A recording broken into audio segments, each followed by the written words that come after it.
I blame their parents. A whole generation of disgusting, lazy, spineless, disaffected parents, and then I'm offended by it. I think Bad Religion wrote a song about it.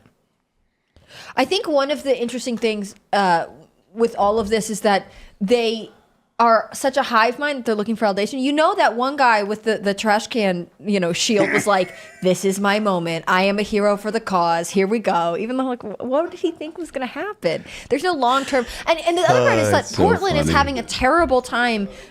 There aren't that many police in Portland. I think in 2021, police recruitment hit an all-time low, and crime was just on the rise. I mean, I don't think anyone who's interested in law enforcement is like, and I'll be a police officer in Portland, because they don't want to deal with this, right? If you could get a nice job in a nicer suburb, or in Idaho or somewhere else, you would do that, because this is just ridiculous. And I think ultimately you're kind of at the mercies of these impulsive perma children. I think these kids are actually surprised that the cops are going to do anything, because the expectation and the tradition and the history of the last, whatever it is, 4 or 5 years, is that we can do whatever we want, and no one's gonna push back. And then he's on his ass saying, "What just happened?" Well, that's not how it is. Not only that, like Tim was saying, this is probably a symptom of kids that have not had any real discipline growing up. Right now, I'm not talking about physical discipline, but like, I know there are a lot of people my age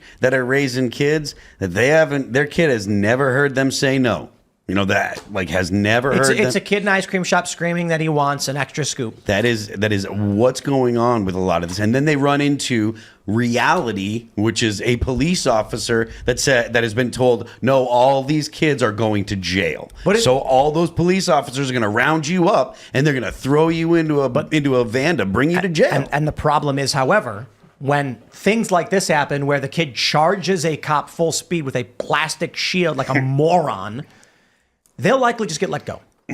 Now, they may get charged with something, and then their parents are going to complain. You take a look at when they were torching D.C. during Trump's inauguration, the protesters got paid millions of dollars. And now it broke down to several $1,000s each or something like that. Or it could have even been more than that. I think it was like over $1 million split between a couple hundred people.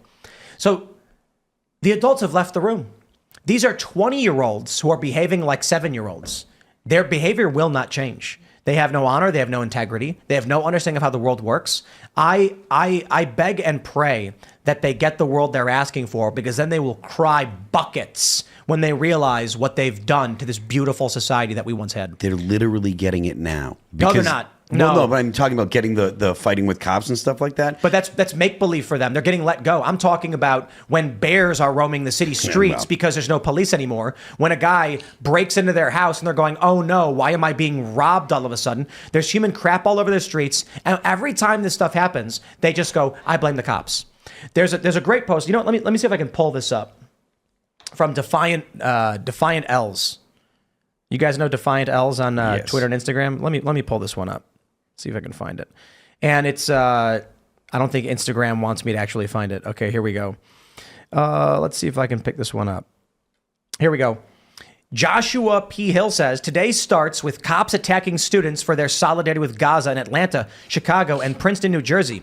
The Free Palestine movement, like every single movement for a better world, requires the abolition of the police. And then 2 days later, he tweeted, white supremacists are now marching in Charleston, West Virginia with no police in sight. Children.